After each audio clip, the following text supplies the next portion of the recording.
Oke guys, welcome back to Crypto Indonesia bersama gue Toshi, di mana kita akan membahas segala sesuatu yang berhubungan dengan cryptocurrencies dan blockchain.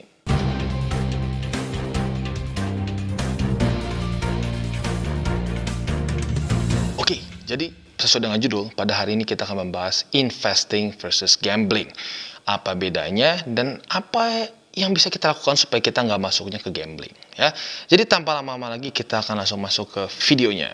Oke guys, jadi pada hari ini sesuai dengan judul, gua akan ngomongin investing versus gambling. Nah, tetapi sebelum dari situ, gua ingin memperlihatkan satu historical snapshot dari CoinMarketCap ya. 10 November 2013. Kita bisa lihat ada 3 koin yang kemungkinan besar kita sering dengar ya. Ranking 1 BTC, ranking 2 Litecoin, ranking 3 XRP.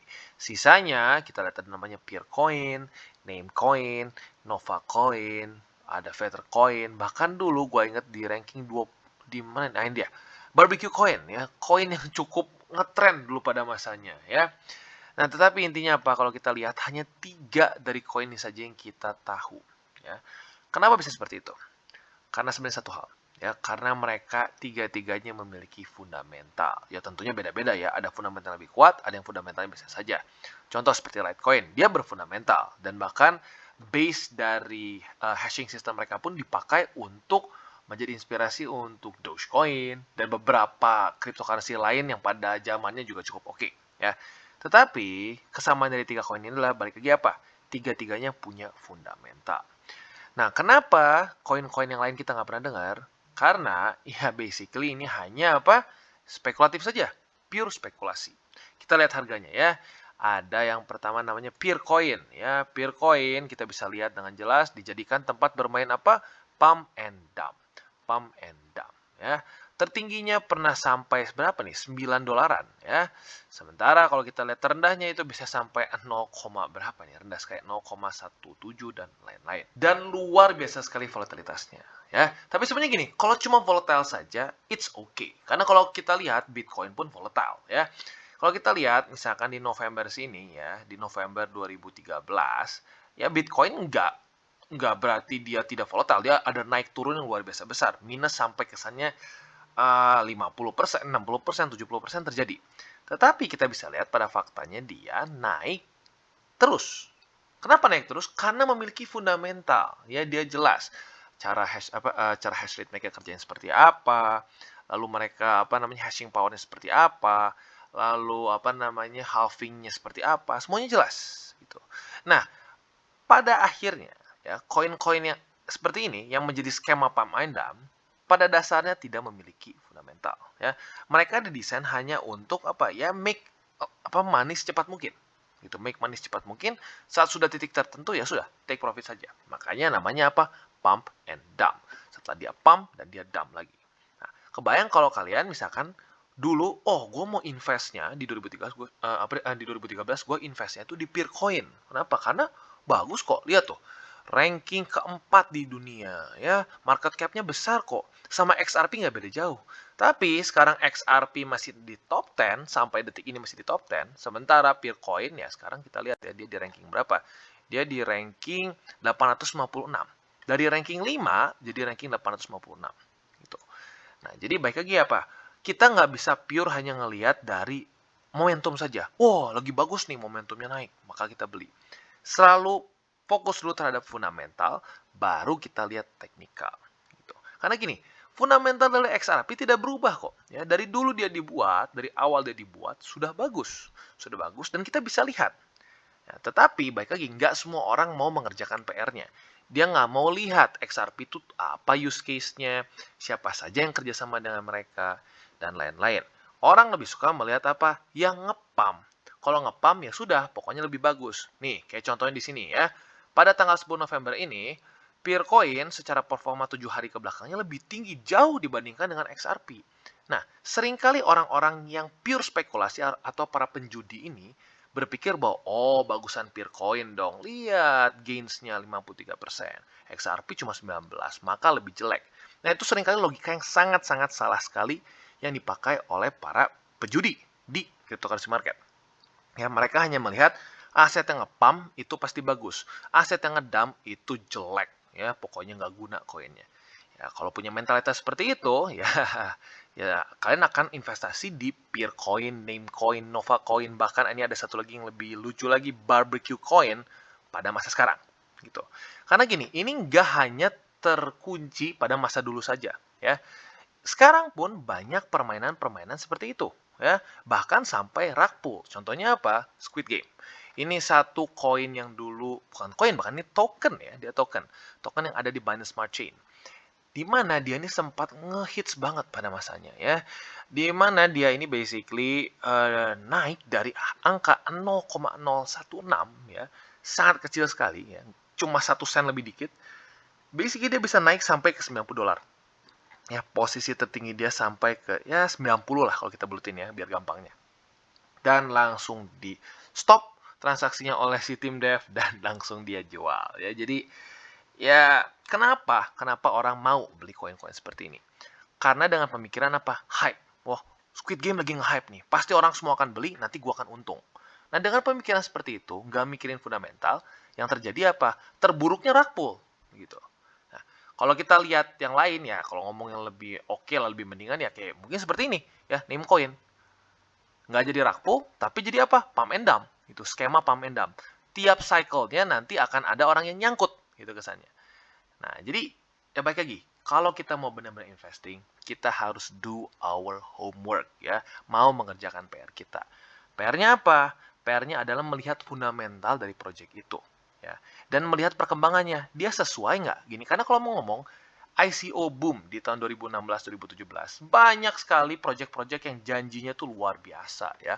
Kita akan kerjasama dengan manufacturer A, B, C untuk membuat ini, itu. Koin kita akan diterima di seluruh dunia, bla bla bla. Roadmap-nya luar biasa sekali. Tetapi, kalau kalian perhatikan benar-benar, mereka nggak pernah menjalankan roadmap mereka. Itu mereka hanya janji-janji saja dan akhirnya sudah dump dan hilang. Bahkan sampai sudah di-delist dari CoinMarketCap, salah satunya ada Storyca ya. Gue tadinya sempat mau buka, tetapi sekarang bahkan sudah ada nilai harganya saja sampai sudah nggak ada datanya. Gitu. Karena kenapa ya? Saking gak gunanya gitu kesannya ya.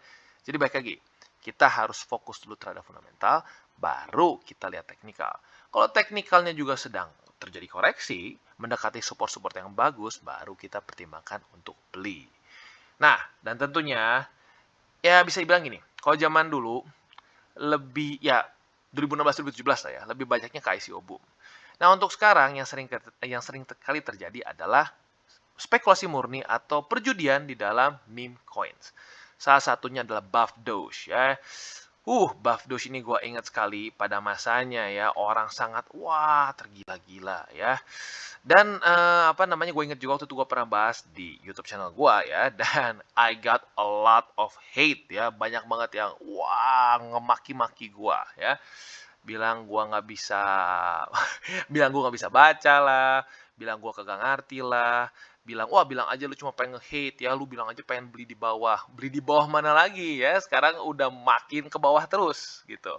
Jadi ya baik lagi ya, gue bahas waktu itu di daerah sini. Kenapa gue bahas untuk stop, jangan beli koin semacam ini lagi. Karena kenapa? Bukan karena, oh lihat ini turun maka jelek. Enggak. Kenapa ini turun? Ada alasannya. Karena pada waktu itu, tim dev tarik liquidity dari PancakeSwap. Ya. Dan gue bahas, mereka tarik liquidity. Ya. Dan apa yang terjadi? Gue cuma dibilang nge-hate. Ya. Katanya, oh enggak, itu tim dev sebenarnya perlu untuk penarikan dana sebenarnya normal-normal saja. Terus gue tanya balik, lah kenapa nggak mereka umumkan dulu sebelum mereka tarik? Gak ada yang bisa jawab. Dan akhirnya apa? Terbukti. Kalau fundamentalnya mereka salah gitu, atau secara fundamentalnya mereka emang tidak didesain untuk menjadi project yang baik, ya akan ngedump gitu loh. Dan mungkin ke depannya nanti, Bahrus ini bisa menjadi koin-koin ya seperti ini. Name coin, peer coin, di mana ya sama-sama tidak berfundamental, dan ujung-ujungnya hanya dijadikan satu skema pump and dump. Gitu. Atau even worse, ada beberapa koin seperti barbecue coin dan yang lain-lain ya sudah dia pump dan mati saja gitu ya. Ya jadi gini, baik lagi ya, itu yang sangat mudah sekali untuk kita buat kita grasp gitu ya. Perbedaannya adalah fundamental gitu. Memang kadang-kadang orang akan aduh tapi bro gue bingung nih, gue nggak bisa baca fundamental satu project, gue nggak ngerti. Ya harus belajar mau tidak mau gitu. Kalau kalian benar-benar ingin investasi, bukan spekulasi murni atau berjudi di markets, ya kalian harus mau repot untuk belajar gimana caranya mempelajari fundamental dari koin-koin tertentu, gitu ya. Nah, contoh misalnya yang lain. Andaikan ya kita bisa lihat bisa dengan jelas ya, Bitcoin tentunya outperform seperti XRP dan juga Litecoin ya, terutama Litecoin. Litecoin cukup jauh secara performa dibandingkan dengan BTC. Tetapi kita lihat ya, sejelek-jeleknya contohnya yang kita punya di sini adalah Litecoin ya, Litecoin dan XRP. Kita coba cek ya untuk XRP. XRP ada di daerah sini nih ya, mana XRP? Ini dia. XRP dia sejelek-jeleknya ya dari data yang kita punya sekarang di sini ya, XRP di bits sebentar di sini ya. Itu di November di sini ya. November 2013 sesuai di sini. Itu harga XRP baru berapa? Gitu loh. 0,07 something. Gitu loh. Ya, 0,07 something. Which is apa? Sekarang sejelek-jeleknya sekarang sudah jadi 61 sen. Gitu, ya. Jadi ya baik lagi kalau kita invest di dalam project yang berfundamental, sejelek-jeleknya walaupun mungkin lu nggak akan dapat the best of the best, ya mungkin ada yang akan ngalahin XRP, Litecoin dan lain-lainnya. Tetapi lu masih dalam profit yang ribuan persen. Itu dibandingkan kalau lu misalkan invest di ya koin-koin seperti ini ya kayak Peer, lalu name coin gitu ya. Ya lu beli di sini gitu ya atau beli di sini gitu ya sangkut terus sampai sekarang gitu loh, nggak beres-beres gitu. Jadi jangan sampai ada pemikiran seperti ini. Kripto mah nggak apa-apa, asalkan lu hold ya, lu hold apapun koinnya pasti aman. No, ini buktinya ya. Ada Peer coin, name coin, dan mungkin kedepannya akan ada buff Doge dan something apalah Doge ini, Doge itu, buff ini, buff itu, yang akan kedepannya seperti ini gitu. Tinggal hold aja nanti sultan kok. No, it doesn't work like that. Kalau lu hold koin-koin atau token-token yang berfundamental, ya seperti XRP, Litecoin dan kawan-kawannya yang sudah ada sejak dulu juga gitu ya, terbukti secara harga mereka jauh gitu loh, jauh lebih besar daripada posisi dulu gitu di 2013. Kenapa? Bukan karena kripto pasti naik. No, bukan karena itu. Karena ini adalah kripto yang punya use case beneran. Gitu. Kalau dia punya use case beneran, dia akan naik sesuai dengan waktu. Tapi jangan berarti lo berpikir bahwa tidak akan volatile. Pasti akan volatile.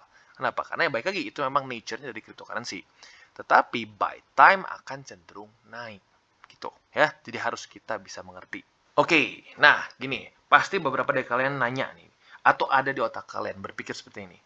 Wah gitu ya bang. Gimana nih bang ciri-cirinya supaya kita tahu koin-koin pom-pom atau token-token pom-pom yang nggak ada fundamental.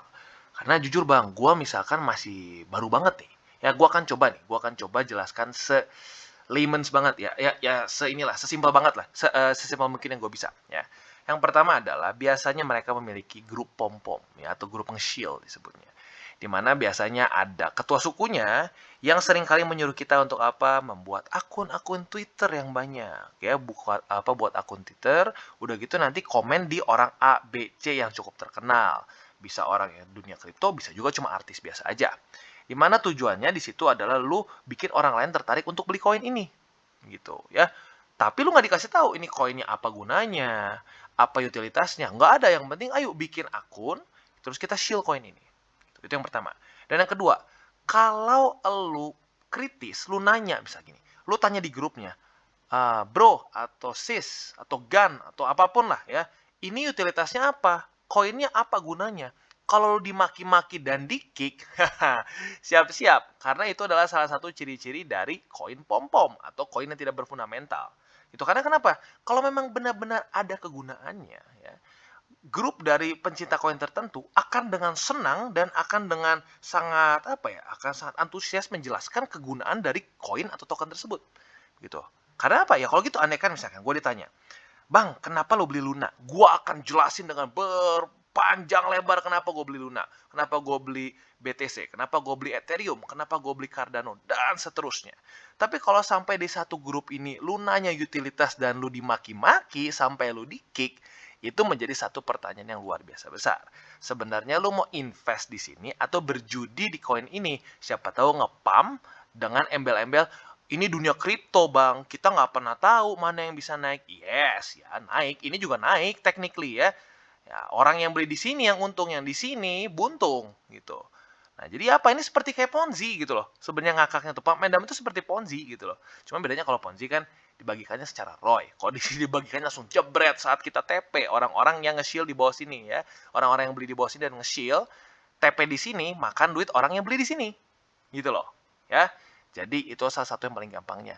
Lu coba aja tanya di grup-grup kalau misalkan mereka tersinggung, mereka marah kalau lu menanyakan utilitas atau lu kritis gitu. Lu menanyakan project ini ngapain sih, sebenarnya ada gunanya nggak? Kalau mereka malah marah, nah itu tanda tanya. Kenapa mereka marah? Harusnya mereka bisa jelasin. Ya, jadi kurang lebih seperti itu. Gua harap sebelum kalian invest di koin apapun, kalian coba deh cara super simple itu. Kalian masuk ke komunitasnya. Kalau kalian menanyakan utilitas dan kalian dimakiin, nah siap-siap. Kemungkinan besar Anda bermain di token atau koin pom-pom yang tidak berfundamental.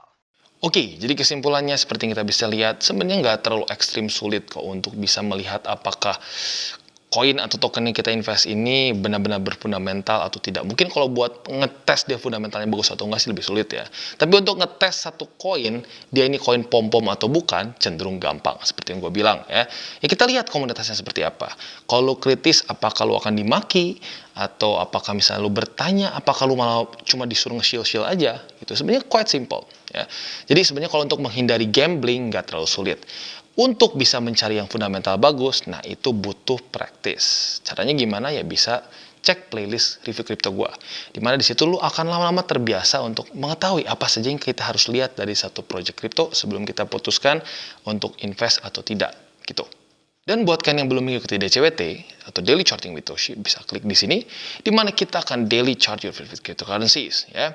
Dan buat lo yang mungkin masih bingung cara charting, cara baca candles dan hal-hal mendasar lain, bisa klik juga di sini ada tutorials with Toshi, ya. Dan juga buat kalian yang ingin bikin akun antara Bybit, Huobi, atau toko kripto, bisa klik di bawah di mana ada link referral kita, ya. Dan juga jangan lupa untuk join Telegram grup kita supaya kita bisa ngobrol-ngobrol santai mengenai dunia kripto secara dua arah. So, jangan lupa untuk like, subscribe, click the bell icon, and see you on the next video.